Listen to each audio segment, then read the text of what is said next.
Hello, my name is Austin Shadle, and welcome back to the Life Endurance Podcast, where we explore methods of unlocking your true potential in the greatest endurance race we all partake in, life. Joining me today is Sean Rimmer, who is a fellow runner both on and off the trail, a physical therapist, running coach, a father, and I'm sure we'll find much more. Sean, thanks for joining me today. Thanks for having me here, Austin. Pleasure to be on. So Sean has been my PT, helped me get some stuff fixed after my 100-mile attempt. It's been a good experience with that.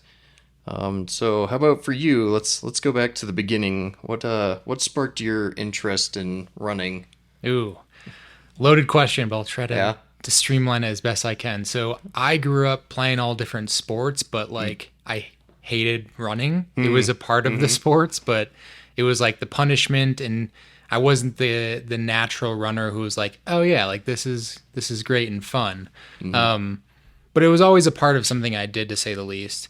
I really got into it after I played a few years of college lacrosse, which is a lot of running, of course, but still something I was like, I don't love doing, but it's part of the sport. But once I was in grad school, I was running a little bit intermittently just to stay healthy and try to do some sort of cardio, basically. I did an internship out in Colorado, of course, now 10 years ago in 2015, and I just fell in love with the trails. I think my first real significant trail running experience was doing the incline hike and then running down bar, and I'm like, this is incredible. And I've kind of stuck with it since, just because I've loved the joy of running, but also the trails in the mountains. That's like my first joy. But also something where once you lose sport and athleticism, it's like, where do you find your outlet in competition? And running's like one of those things that you can do for joy and a lot of health components, but also like you can compete against others and compete against yourself. So I find like so much value in the sport. And I just find that I haven't really looked back. I love it so much. I love the community, of course. And I just think it just brings so much to my life.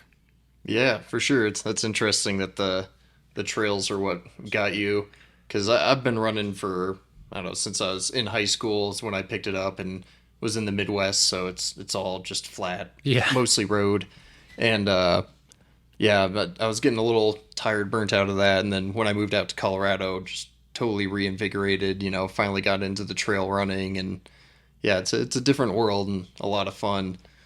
So yeah, that's interesting. I was curious if that was picked up later, or something you've always been into, I have and now one you have a kind of career focused on it. Right, which is crazy because if you would have said that to me while I was in PT school, I knew I loved sport and I knew I wanted to work with active folks and athletes, but I wouldn't have guessed I would have gotten into just working with runners. But it became such an important part of my life, and I love the nature of running and understanding injuries and working with runners themselves. So, my job I get to do working with people like you, it's doesn't feel like work, which is not many people get to say that, but it's pretty for sure. powerful that when you get to do that every day.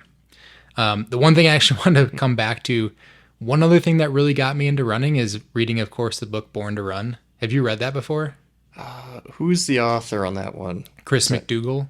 Okay, no, I haven't actually gotten around to that one. At some point, read it, because I think you'll really like it. It's a great story and it's written really well. A lot of other people I've talked to, that's one of the book that's leapfrogged them into trail running, ultra, all that stuff.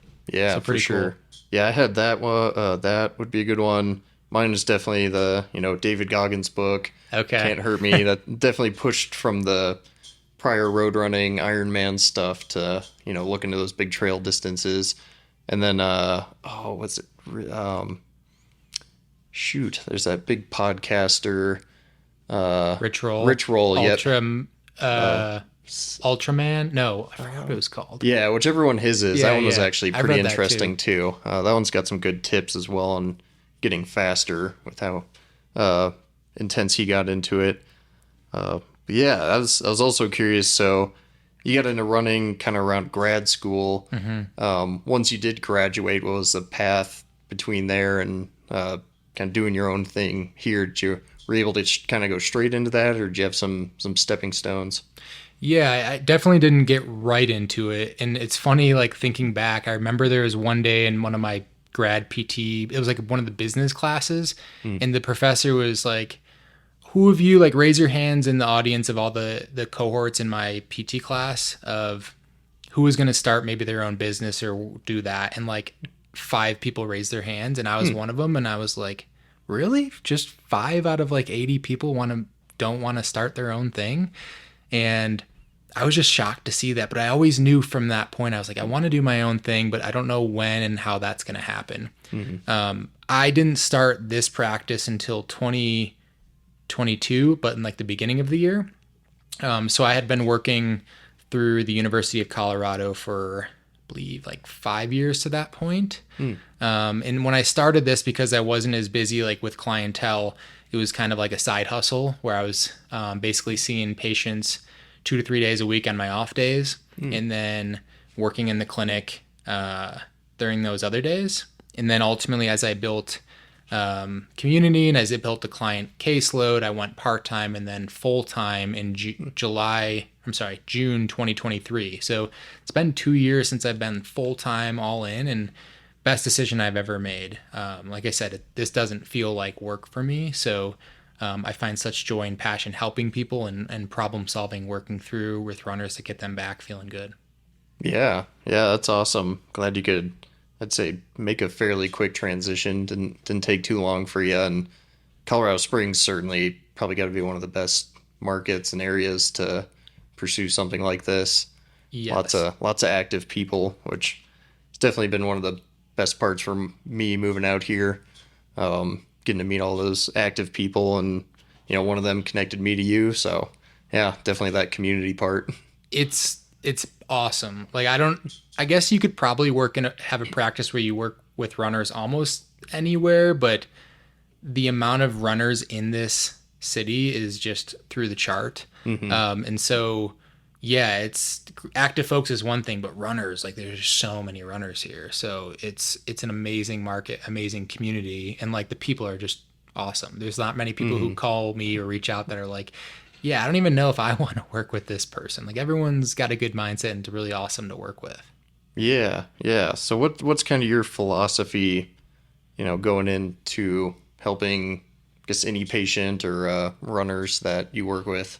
Yeah, so I've changed my perspective and thought process over the years. I think like any good practitioner, if you're doing the same thing you did 10 years ago, 5 years ago, maybe you're not learning or integrating things. So it's always shifting to say the least. But what I've biggest things I've taken note of is thinking about the whole person. And so what's going on with your stress, your life situation?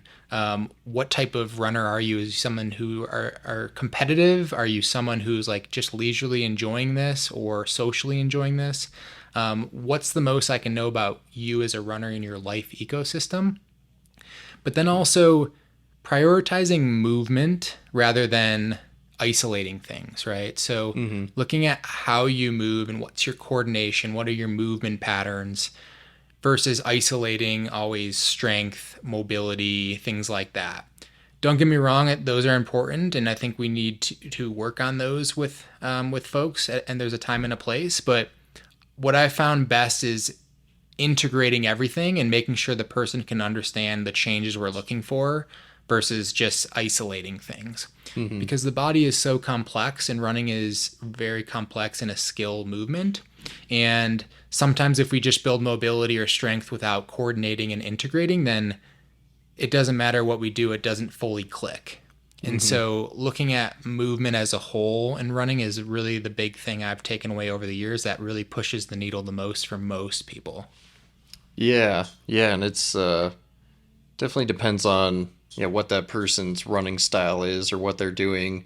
It was pretty interesting for me having been running for so long, but switching from road to trail, which definitely has some big differences. Like, and then when we were working on my issues, which was centered around some knee pain, kind of realizing I almost needed to kind of relearn how to run to a degree. Like I had like a good core, running form, But it took me building up to something like a 100 miler, and then that flushed out, some deficiencies I have that maybe you could get away with at lower distances or different applications. Um, but yeah, and it's been cool. Like you said, how you go for that more kind of all-encompassing approach and focus on the motion, and me getting to learn how all the kind of parts of you work together towards that. Mm-hmm. And so I definitely like recommend to you, especially to runners, because I think you can go to PTs and maybe they do kind of focus more on the isolation. Maybe they'd focus more on just like pain relief rather than, okay, how do you fix what's actually the root cause of the problem, and get that person back on the road or the trail stronger and able to maintain, without further issue. Um, Yeah, yeah. I would agree. And I think, there's a lot of different ways to get people better. Don't get me wrong. There's not like you only have to do this to get better. People can get better with different avenues, but I'd like to set them up for not only a band-aid to feel better for maybe a certain episode, but Hmm. to hopefully reduce future episodes. Because we know as runners, there's a very high risk of injury throughout a lifetime if you're running. And so Hmm. if we can mitigate that to a point and move with better symmetry and fluidity, and be strong where we need to, then hopefully we can reduce that. And Hmm. so that's kind of the philosophy I try to integrate rather than, yes, like just isolating these joints or muscles. It can help, but putting it all together, I think, has been the most helpful for folks. Hmm. Yeah, and that's exactly what I ran into. Um, Kind of getting, we worked on getting things moving more fluid. Mm-hmm. Um, and Yeah, it's interesting how just all the different kinds of running I've been doing the last couple of years, and how you have to kind of adapt and figure out where the issues are coming from. Mm-hmm. Um, so yeah, I'll always love to just keep hitting the running topic. Yeah, please. So what would be your biggest tips for beginners? Because that's another Ooh. kind of funny pattern I've noticed in my life. Um, and maybe probably something you kind of noticed once you got to Colorado and had a new maybe environment to promote running. But I've noticed that when people hang out with me long enough, they start out as the like, oh, why would you choose to run? Like Hmm. the just what's the point of running other than maybe for a little bit for fitness? And then like it's almost always give them a few months, and next thing you know they're talking like, oh, maybe I'll go to run club with you, or next thing you know they're signing up for a 5K, or somebody's maybe a little more fit from their base that like, I know somebody now they're went from not really running much to now they want to go do a half marathon. And so yeah, I'm always here to promote running and see what your biggest tips for people getting into it are. Yeah, that's a great point. Running is one of those things that if you are new to it and it's something you haven't done in a while, like it's hard, it's uncomfortable. Mm-hmm. And sticking with it isn't easy right away, especially if it doesn't feel great. But I agree to your point. If you do stick with it and you learn to feel more fluid and you build some fitness and your body starts to adapt, it feels really good. Hence, you and I and other runners we know, it's, rather addicting. Like Mm-hmm. you get the endorphins from it. You're outside, you get moving. It's very simple. You can do it anywhere. You don't need anything really. Yeah, that's one of the best parts. Best Running parts. shoes, wish they were a little cheaper, but other than that, yeah, you can do it anywhere. So it's very accessible and there's so many health benefits and you can explore, right? There's so many positive things. So yes, I'm a huge advocate for it, especially trail running, because I think that's more natural surface. And I think the Mm-hmm. variability there allows us to stay a little healthier and also, just more truly in nature than on the roads. But I get not everyone has access to that all the time. And Mm-hmm. so just getting out the door is awesome. Back to your question on tips. A couple broad things I say is stay consistent. Give it a few months sticking to it and see how you feel versus doing it for a week or two then stopping. But I would say keep it easy, keep it enjoyable to start. And that if that means you run for 30 seconds to a minute and then walk for a minute or two and then do that for more time, that can allow you to start to feel good with running and not feel like you're dying each time you go out there because you're not fit and in shape to do it. And so that allows you to build a little bit of aerobic fitness, but also, running stresses the muscles, the tendons, the bones. And so there's a high risk if you do too much too early when you're not used to it to have some tissue injuries. So the run walk's a really nice place to start, in doing it every other day. If you're going to begin starting, don't go every day gun ho into it. But if you run 3-4 times a week on like every other non-consecutive days, that's a really safe place to start, where you can have some recovery, but also those run walks aren't going to be as stressful because you're mixing the walking in. So that'd be like a really good base place to start for anyone to stick with it, enjoy it, and actually build some cardiorespiratory health and musculoskeletal health. Yeah, I always tell people running really does kind of suck until you get to that, like, whatever that point is where you start to feel kind of good at it, whether that be now you either feel fast or I think it's probably for most people, maybe once you could hit that mark of like a 5K, is no longer this like kind of big hill to conquer. You can go out, and if you can run like 3 miles at whatever pace, but like fairly comfortably, I think that's where it really starts to get into people's heads. Maybe get a little addicting. And then I always tell people kind of what you said, like all you need is consistency. There's certainly like smart ways to train. But if somebody I know wants to do a half marathon or even up to a marathon, I just give them a kind of generic, like 4 runs a week, which involves like, kind of like 2 medium, a long run that you grow, and then typically some sort of speed run, whether that be hills or intervals. And like, I tell them, the other awesome part about running is, as long as you don't have terrible form, I guess, like you want to learn some good form, but Sure. Otherwise, just that consistency, that can get you so far. Like, Yes. that can get you through a marathon, maybe 50K. Like you can get really far just kind of being consistent, having some decent form, and until you really want to say be fast, go for like podium spots. It's just awesome how generally simple it is to build up to those distances and get into the sport. And I would say a cool thing to relay off of that is running form like shifts over time. That's what I've noticed. And like, yes, we want to try to be efficient, and some of us have it a little more natural than others. And I feel like give it time, because as your body adapts and you build some fitness and your tissues adapt, that's going to also help you to become a little more efficient too, and smoothing out your mechanics. But that takes time. It takes neurologic changes. It takes tissue changes.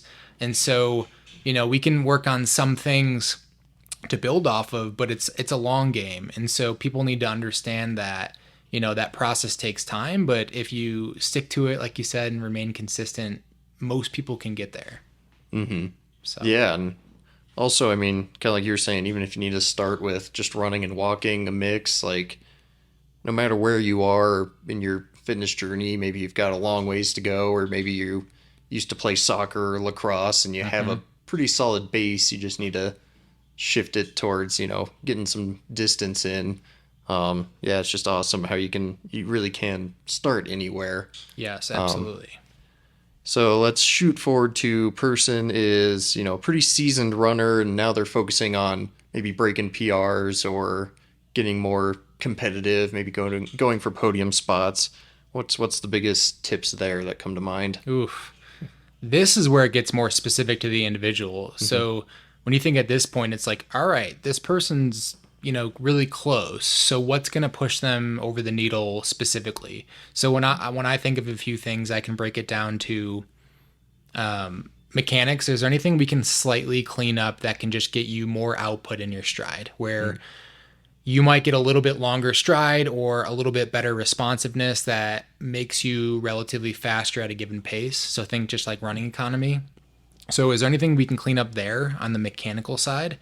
On the training side, There's different ways in training theory out there, of course, and there's no like perfect answer. But I think if someone's hitting a wall where they're like getting to this point but plateauing, it's let's maybe change things a little bit and or increase volume. A simple way to increase volume besides running more is adding in some cross training that, for example, like the bike or elliptical, where you can get more base fitness in without beating up the body. So you can still keep your running volume, but now you can add 1, 2, 3 more hours a week of cross training volume that can help kind of push your aerobic capacity. For some people, it may mean more leg turnover speed, right? If someone's stride is like running strides, basically, if they're maxed out pace wise at a stride at 6 minute pace, then we're not going to hit that sub 18 minute 5K if their stride's only 6 minute pace. So what's their ceiling? Are we able to get their running economy and power output and strides to get fast so then we can work sub maximally to build those faster running paces you want to hit in the 5K or half marathon, what have you? So when we think about building the base, building aerobic volume capacity, that's one avenue, and then building top end speed. And then there's a lot of things in between workouts wise that you can fine tune, right? With our thresholds, VO2 max, building off of that. But usually it's that floor and ceiling we want to raise, and then in between we can be a little bit more creative with. So that's the training side of things. And then when we talk about nutrition, that's huge, specifically when we get to starting like races that get longer and longer. So the longer the race, the more the importance to the nutrition. So for ultras specifically, if you're going to be out there for hours to days, right, nutrition's huge to making sure we're staying on top of that, where we can get the most out of our performance without hitting walls and having these huge lows. So simply put, biggest thing as of recently has been the carb intake, where there's a lot of research out now, but they've really taken a lot from like the pro cycling scene because they're a little more ahead of the running scene in nutrition, where they found a lot of the top riders are taking 120 to 150 grams of carbs per hour. Now, it's a little bit easier probably to do on the bike than running, but there's been a shift for a higher carb focus in marathon and ultra marathon, where elite athletes are getting closer to that 120 range. That's a lot on the stomach, of course. So practicing, working to build up to that's important, and not everyone can do it, but they're even saying minimum now 90 grams, especially if you're going to be more towards that like aerobic threshold or above. You got to be fueling so you can get that in to be able to perform and not fade or hit a wall. So, there's a lot to talk about there, and I don't want to talk too much into it, but the nutrition, the training, and then I think mechanics and how you move, those are the pieces we want to like work levers to maybe increase someone's performance or podium in a race, things like that. Yeah, those you touched on two things that definitely my eyes got open to in the last couple of years. One with my own training, especially that fueling side is huge, and just dramatic difference in how you feel. And you're saying you got to build up to it, and that's definitely a big thing for the ultras. In my 100-miler attempt, wasn't even quite eating enough, like doing better than I ever had, but I got to the point that even the idea of eating made me like want to throw up, just because you really, that's another thing to train your body on.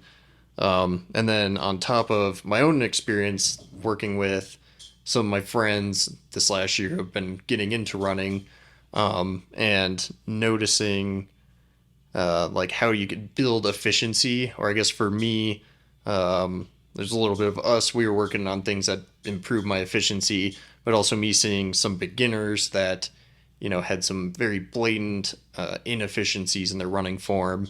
And I could really saw that difference of how part of why I could run so much longer and faster than them is my 10 years of experience, for sure, but also my just efficiency when running, having good form, and all that. So that was really kind of interesting thing to look at, and gives me, some ammo and trying to help maybe some friends of mine that are getting into it.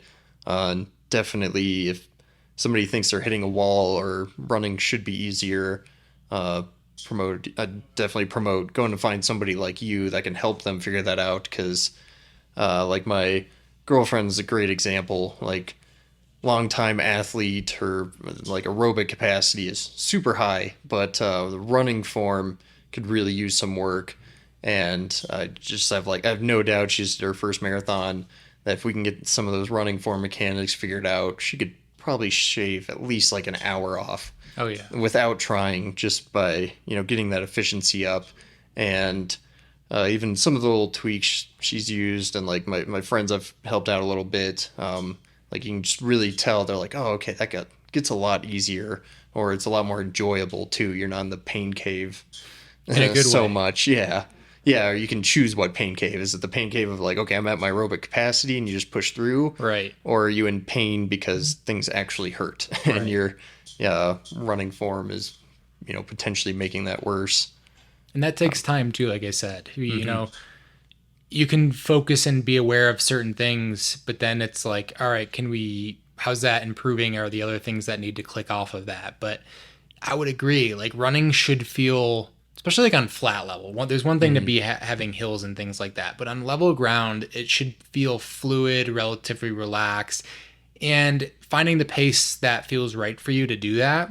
But if you're feeling, no matter how slow you're going, if it feels labored and like blocky, where you're almost working against your body, something's off there, because that's not what we want to feel moving forward. We want to Mm-hmm. find ways that you feel more fluid, a little more elastic in the body, and where you can work with the body and not feel like you're grinding gears and not getting anywhere with that. Because I experience a lot of people who feel that, and when people can start to shift what they feel and get out of that pattern, it's like night and day. And it's like, whoa, I didn't know running could feel this way. And that's powerful. Mm-hmm. Yeah, and I even had a little bit of that recently from like your tips for me on the kind of like maybe bad habits or things that I formed doing the trail running, which is kind of like a little awkwardly slow at times, and it Mm-hmm. was all just mostly long, steady miles. You can kind of fall into some, I don't know, different body movement patterns, but like getting myself to kind of open up and whatnot. And fortunately, I'm always very conscious of my like stride and form. So once I knew to tweak those things, I was able to mix that in pretty quickly. And yeah, it's just like it almost kind of reinvigorated how running felt for me. The best. Yeah, which yeah, it feels great, especially after a few rough months with pain and feeling slow and things like that. So thinking lifetime for runners, what are your biggest tips for like maintaining that longevity? Because it can be you always hear about a lot of injuries in like the running community, but I feel like there's definitely things that people like need to realize or know about. Because I mean, for me, Ironman training, 10 years of half marathons. I honestly never had a notable injury until shooting for 100 miler through the mountains. Yeah. So, makes me wonder what have I been doing right, but what are your biggest tips for people to either be able to do those big distances without hurting themselves, or just even if it's their hobby and maybe they're getting to their 50s, 60s, how do you maintain your ability to keep running? Yeah. I think a few things come to mind. Running over the years, I think it can be a lot on the body, depending on how your training looks. I always recommend having some sort of off season. And so this can be tough in places that are really nice all year round, because it's like, all right, I can run all year round. That's great. But it almost works better for the folks that have, true winter, or the true seasons where, hey, it's snowy out and maybe there's less just of the instinct of want to being out there running. I found that personally, and I feel healthier and more motivated for running versus if I'm like pushing hard and trying to have this higher volume all year round. And so ideally, like in the winter, which is where there's going to be like less races, it's darker out, it's colder out, you know, I'll still run, but it's going to be way less volume. The other Mm-hmm. things I'm focusing on is maybe some cross training. So maybe I do some spin bike or skiing, and then more weight training. So I'll lift 2, 3 days pretty heavy during the winter. And then in the summer, I'm running a lot more because I want to, and that's when I have a lot of races. Spring, summer, fall, I should say. And maybe I lift once a week or so, at least like one true lift in the gym. And that shift in season allows me to be healthy and enjoy things a little bit differently and have like almost like a cycle versus the same thing all year round. Same thing, always trying to get fitter, always trying to run at high volume and do all these workouts. I think that's a little bit of a recipe for failure and injury, especially if you're a recreational runner. Um, those cycle of seasons can keep you healthy and keep you enjoying the sport for years to come. The other thing I'd say on doing it for longevity is like mix it up. Mix up trails, roads, mix up distances and goals. I think that ignites a fire to try to work on things and improve on maybe strengths or weaknesses rather than I gotta always do the long stuff. I gotta always do the 50 mile, 100 mile plus, or I always gotta just do 5Ks.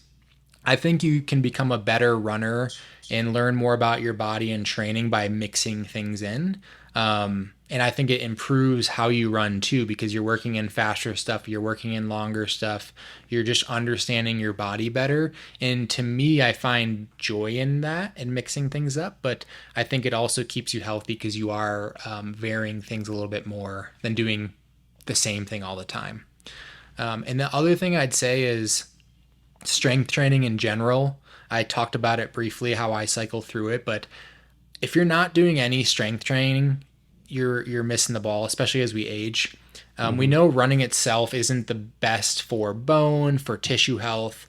I'm sure we'll load through some of those things, but it's a very specific range of motion. After so many loading cycles of bone, our bone almost becomes numb to running and doesn't really respond. And so the higher intensity gym movements, explosive movements, and heavy loading is really key to keep our tissues healthy, I should say, to supplement our running and overall health as we age. Yeah, for sure. And that was throughout the last, I don't know, 15 years or whatever I've been running, and especially when I got to know some people in college on the triathlon club. Um, People, getting some sort of injury left and right. Everybody's got something going on. And again, I don't know, maybe I'm just built a little more durable, but I felt like a big differentiation between me and all the people that were getting injured a lot more was that I always was weight training. Like I've always been pretty consistently weight training as long since before I was a runner. And yeah, I always thought that had to have something, I've never gotten shin splints. I feel like my body must be like at least, built a little more durable or adapted, and then hit my own version of, not strength training enough, which is part of what led me to you and a lot of what you prescribed to help me. And as I'm sure just it's all too easy for runners to definitely neglect leg day. Yes. There's already the lifting joke of skipping leg day, but especially for runners because we already use our legs so much. But again, another good thing you mentioned was that like range of motion. I think that was also an issue for me, especially on doing long trail miles. Like, yeah, I can run up a hill all day, but it's honestly just such a short range of motion, and your body gets a little too adapted to that, and that can cause deficiencies. So yeah, I've always just thought that strength training was a big factor in avoiding injury. And then as I've gone and just learned more about health and humans, and I think even as a human race, we've discovered a lot, probably even within like the last decade when it comes to nutrition and longevity and stuff. But yeah, definitely always promoting that strength training for sure, and something I need to get better at. My next goals are really focus on that leg strength, and then like you were saying, mixing it up. I'm going to be moving here soon to somewhere that's close to mountains, but definitely not this mountain oasis we have right next door to us currently. But I want to go for a half marathon PR, so be Nice. trying to build some speed again and want to get those legs feeling strong. So that'll be the next kind of fun challenge to keep that mental side excited. Excellent. That'll be fun to build for because that's a little bit different. You've done obviously halves, but like I think the ones you did this year, you were like almost running with other folks. You weren't doing like Yeah, personally to push. yeah. This year was more moral support running for some other people. Right. But yeah, my half marathon PR, I've done basically I've hit it a couple times, and it was always running a lot, but like I wouldn't say I was specifically training for a half PR. And I Okay. think my PR is like an hour 36, That's and great. yeah, I really want to break my goal is to break that hour 30 mark. Heck yeah. So I feel like if I truly focused on like that half marathon distance, should be able to knock that out and hopefully not too much time. And are you doing that at sea level? Yeah, that'd be at road. That was another interesting thing moving up here. So, grew up at sea level. Had my PRs are down there, and then moving up here, it's 6,000 feet. The road running is always a little almost discouraging Yes. because there is a dip in performance, for sure. So yeah, I'll be living at, I want to say like 2,500 feet. In my head, it wouldn't be this year because I've got too many weddings to go to, but I've always thought if I could go back to Iowa around like for like Thanksgiving or something when it's like nice and cold and flat, that's like, Good timing. yeah, that'd be perfect timing for me. So I don't know. We'll have to see what kind of race I find, but be lower than here for sure. I don't. How far are you from Oregon and Idaho? Not that far. We're kind of in that southeast corner of Washington, top of Idaho. Okay. So not terribly far. I bet you there's some in those areas because I feel like I've had people go out to do some in Oregon. I think either in the fall or the spring. I can't remember, but finding like a course that's fast and like lower altitude, and then like it feels so good because I've done a lot of races out in altitude, but when I did my road marathon last year, I like PR'd in my half in the marathon. But I knew I could have even shaved way more time off the half if I was sure. just doing the half. But I was just like, this is wild because the sea level training, or sorry, the sea level running. It to me, I notice it almost like a 20-second improvement per effort at per mile versus here, which is Yeah. crazy. Yeah, especially once you're getting kind of fast. Because I forget what hour 36 to an hour 30. It's like six. So it's like 6:52 pace for 90-minute half. Yeah, so that's about maybe half a minute or a little more per mile. I think I need to Like improve. 20, 25 seconds. Because that 136 is Six. like a 7:15. So like 20, 25 seconds. Which, yeah, but is not significant once you start getting to those. Not insignificant once you start getting to those faster paces. Right. When you're just getting into running, like some of my friends this year, maybe for them 10-minute pace, is pretty like feeling like you're cooking. Yeah. But then shaving a minute off of that, once you fix your form, build a little capacity, that can happen pretty quick. But once you're, getting further into your running career, yeah, and then you start getting excited about 10, 20 seconds a mile shaving off. Especially like at the shorter distance, like 5Ks. If you shave off, 10 seconds a mile, that's a significant change. If you can drop your 5K 30 seconds, especially if you've been like doing it for a while, like that's where you start to see like those big performances within like 30 seconds to a minute. Like that feels so nice in a 5K, but that turns out to be so much more in a half marathon and even longer. So Yeah, for sure. So in your experience working with runners and through your own running journey, do you have any maybe what might be considered unconventional wisdom, or like what are some of those maybe counterintuitive things that, like, if you're not, maybe somebody as versed in the human body as you, wouldn't make sense at like surface, like reading a book by its cover? let me think about that for a second. So what things, I guess to rephrase what you're asking, what things maybe that I'm doing to teach people or show people that may seem counterintuitive to the person. Yeah, like, one example is sometimes you have to run slower to run faster, or, things along that line. Maybe like, I don't know, something body mechanic related that you're like, how would turning that more make me go faster straight? I don't know. Okay, that's kind of what I was interpreting. I'd say being more relaxed when you run can make you faster. Yep, that was So a problem I had for sure. think about the analogy of like a boxer fighter. If they're holding all this tension in their fists and they're trying to punch fast, it's not going to be as fast because everything tightens up. And when you try to move fast when you're tight, it doesn't work the same. If their fists are relaxed, and what typically they would do is your fists would are relaxed and you punch, and maybe at the last little bit things tense up to like stabilize. So when you run, you want to feel very relaxed and fluid in time where you have some of the stiffness as needed for loading and pushing off. But other times, if you're holding tension and trying to like brace your core and all these things, like that's working against you. The more relaxed you can be and fluid you can be, the faster you will be as a runner. If you look at any of the elite runners and athletes, you can tell when someone's a good runner. They look very fluid, and most of the times they're pretty relaxed. Their body's elastic and springy, but they're not usually working that hard because they're so efficient and fluid.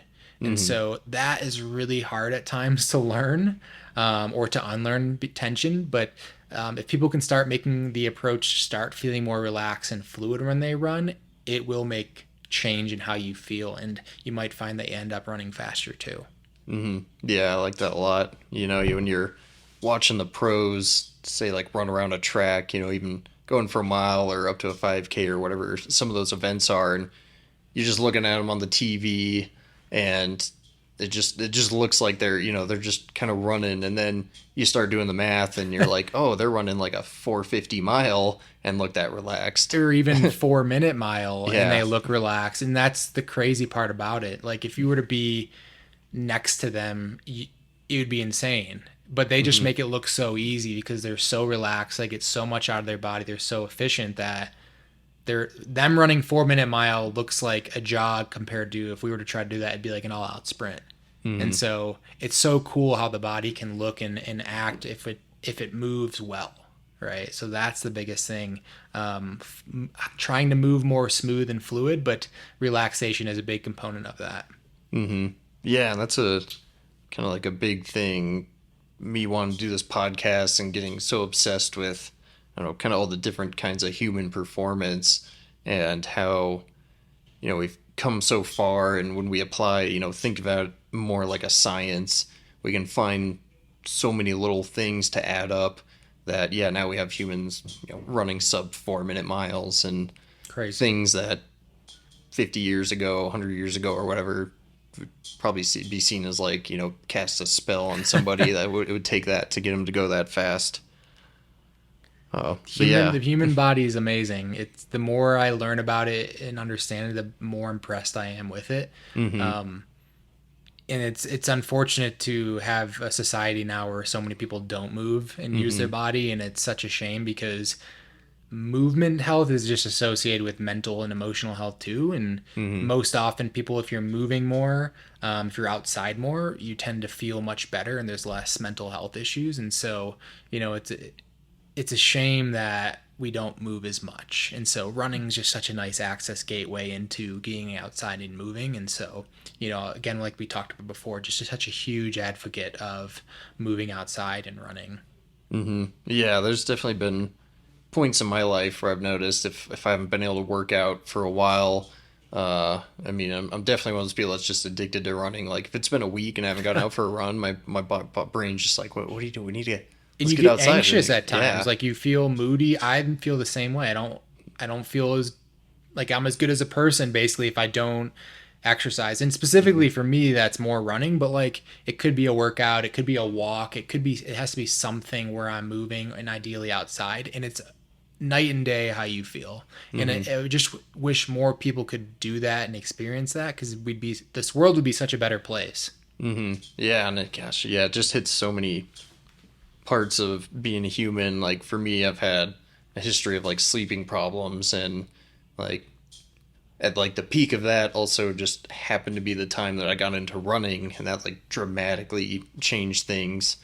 And on those days where you get a good run in or a good lift, it's a lot easier to just fall asleep at the end of the day. Yes.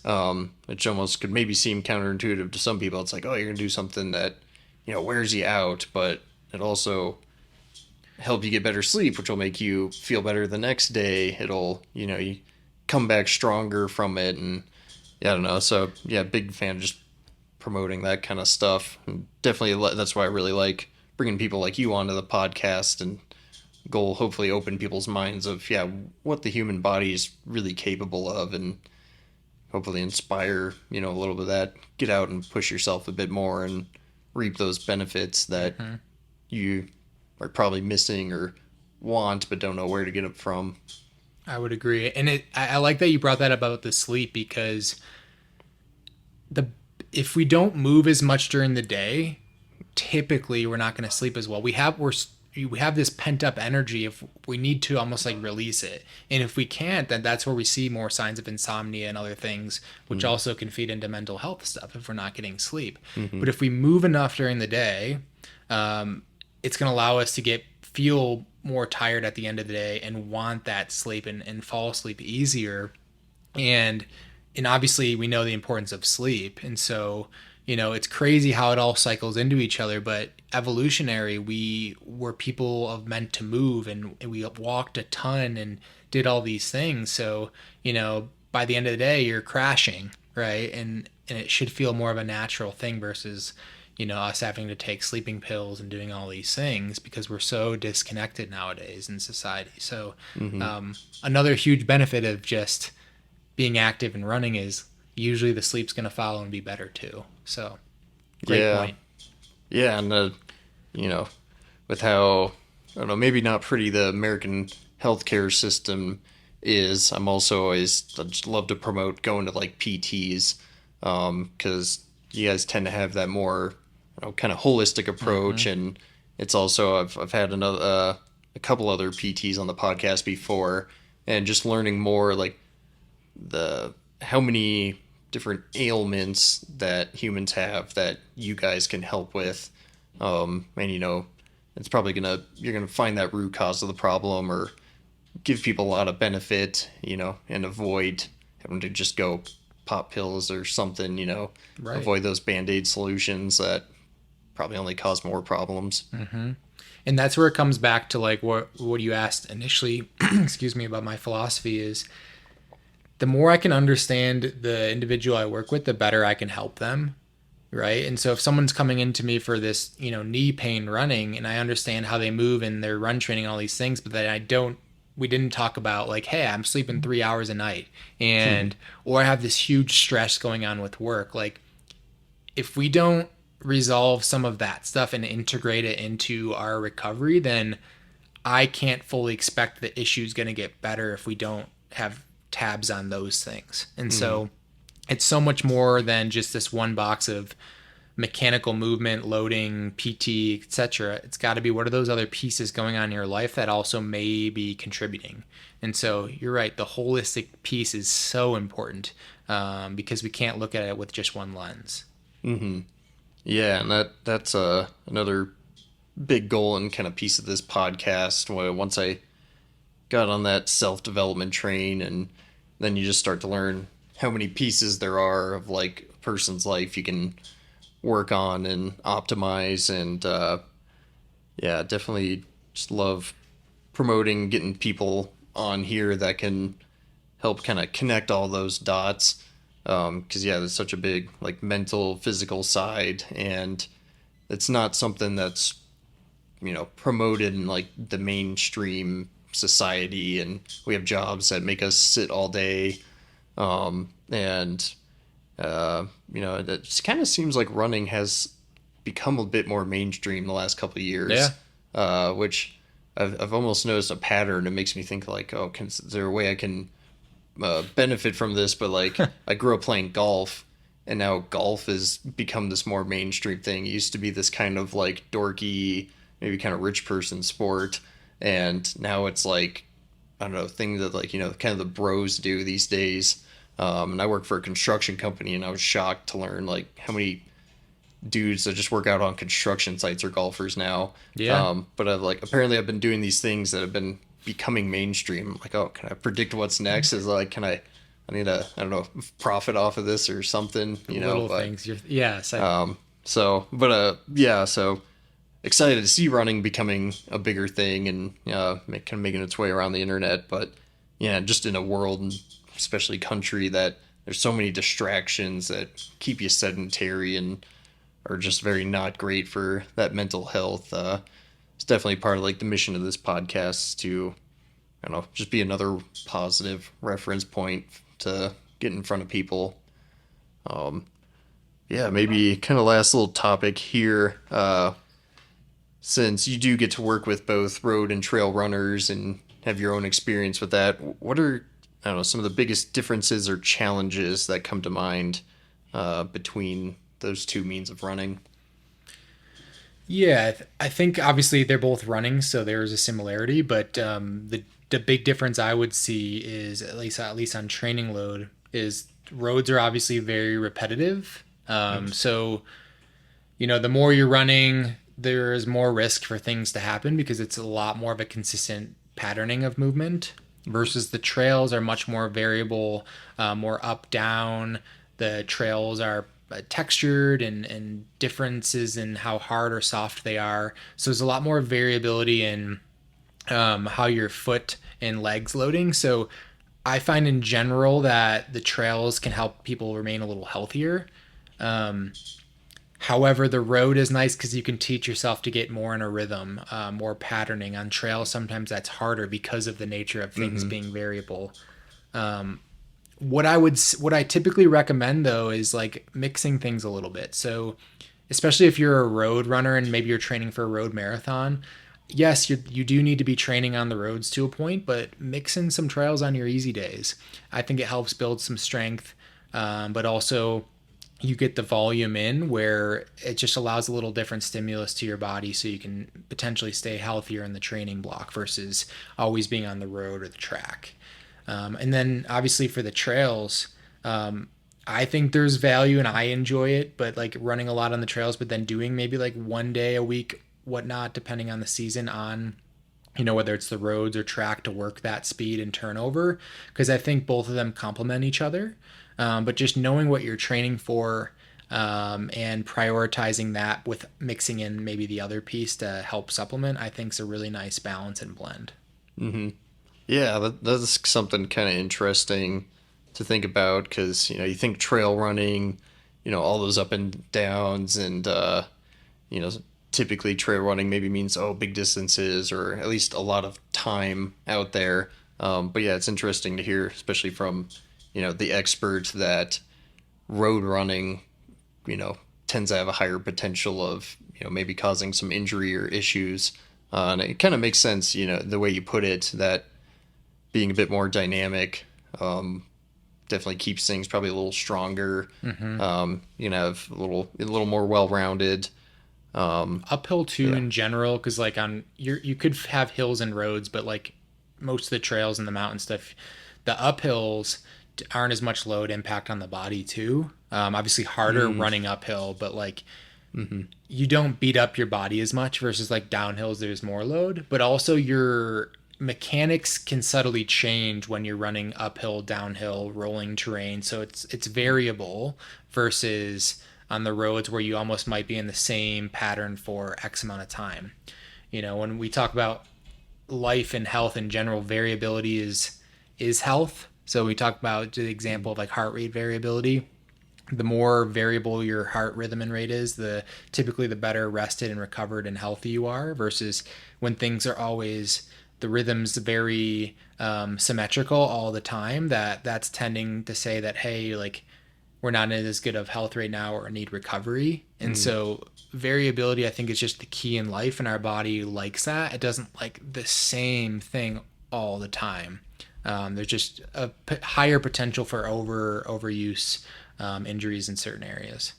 Yeah, that's definitely something I've had to learn. And another thing I always push people on especially if it's, say, somebody like my parents' age or somebody who just kind of dabbles in working out, like promoting that variability. Like, hey, as long as it's safe, go do a heavy set in the gym every now and then, or go do sprints, do something to get that heart rate spiked.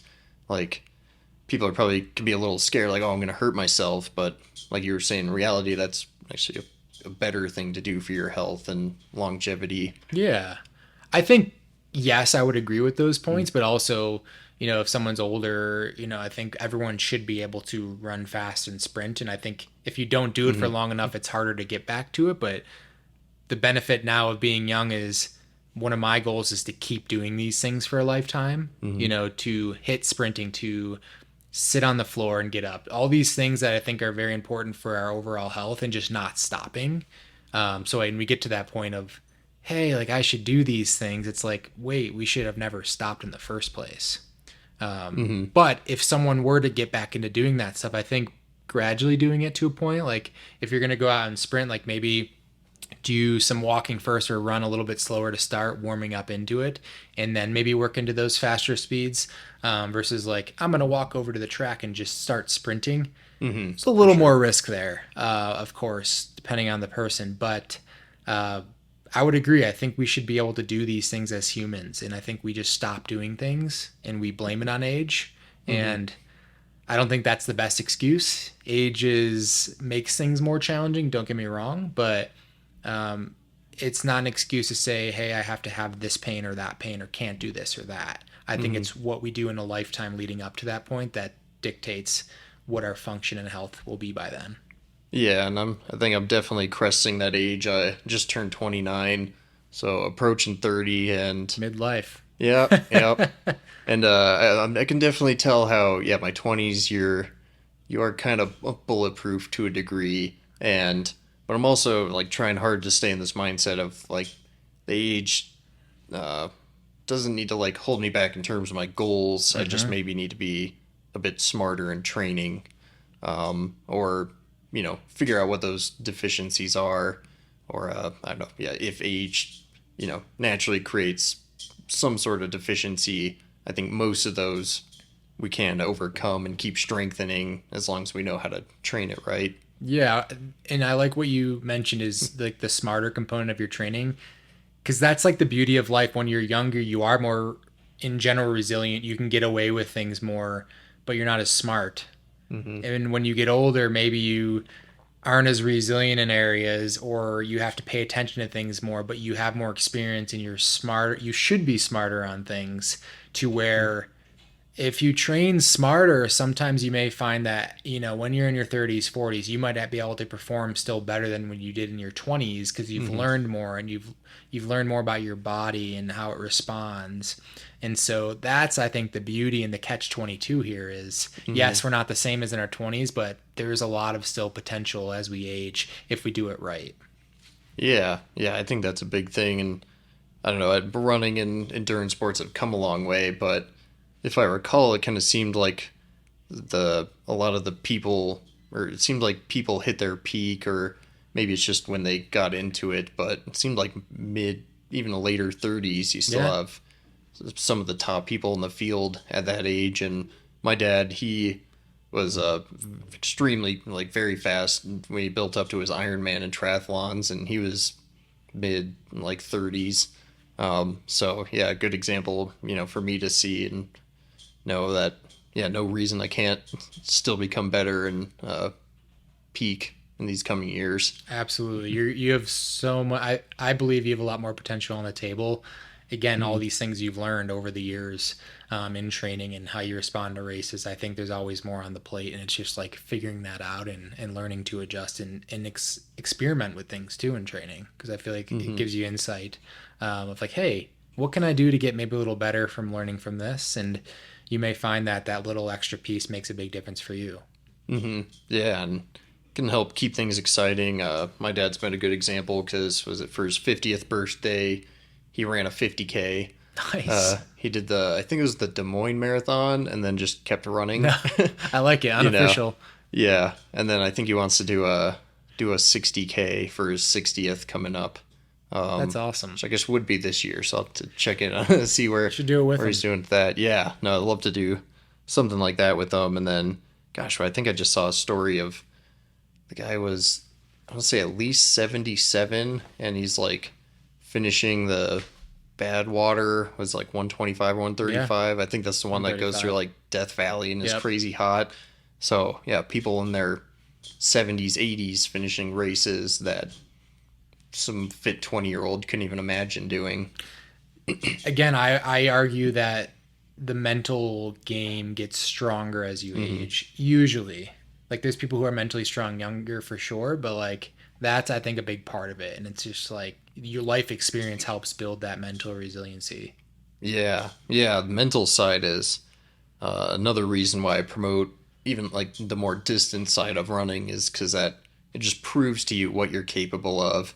And having been someone who's built up some pretty big distances, noticing those like kind of levels, it's like you unlock, if you had a skill tree in like a video game, you like unlock that next level. And I think definitely for me, my 100-miler attempt, difficult 100-miler, but I made it to mile 73, and I had multiple accomplished ultra runners who had done hundreds. They always say that the race doesn't start until like mile 60. Yeah. And that was exactly my experience. And I could tell that I think there was whatever that next mental level is. That's what I hadn't hit yet. But if somebody just ran, like the people getting into big endurance events or don't, haven't hit those levels of mentality, you can't even like imagine what it's like to do that next big distance. And when I finished my 50 milers, I was like, yeah, I still can't even remotely imagine what 100 miles is going to be like. Yep. But what I do know is that I know that next mental step is out there somewhere. And I know if I keep training enough and do it smart and, build up, I know it'll be like going from a marathon to a 50-miler in the mountains. You build that confidence that knowing it will come eventually. Definitely. It's so true. I've experienced that as well. So I know exactly what you're saying, and it's so true. Yeah. Well, I think that was a cool, positive point to end on here. Yeah. Really appreciate the time. This was fun. It's been awesome working with you as my PT, and I'll leave the red carpet to you. Go ahead and Sweet. let people know how they could get in contact with you, what you could help them out with. Awesome. Well, at first, I appreciate for you allowing me to come on the podcast. This is a blast and always great chatting with you. I'm stoked to see how much you've progressed and excited to follow your running journey, of course. And I think if anyone ever wants to improve on their running or talk shop if they're dealing with injuries, things like that, if you're in the Front Range, Colorado Springs area, I am here, but I also do remote services for rehab training and coaching too. So any contact can be helpful if that's something you're looking for. And so you can find me on Instagram at runpotentialpt, and then my website is runpotentialpt.com. And there you can contact me if you wish to inquire about any services or just start a conversation to see if I can potentially help or not. So awesome, Austin. Yeah, appreciate it. Everybody go check it out, and he can definitely help you reach your running potential. Sweet. If you found value in this episode, please take 30 seconds to share it. And if you want to support yourself as well as the podcast, check out my affiliate links in the description. If you want to reach out or learn more about me, follow me at endurancebeast on Instagram. And as always, thank you for listening, and I look forward to sharing the next episode.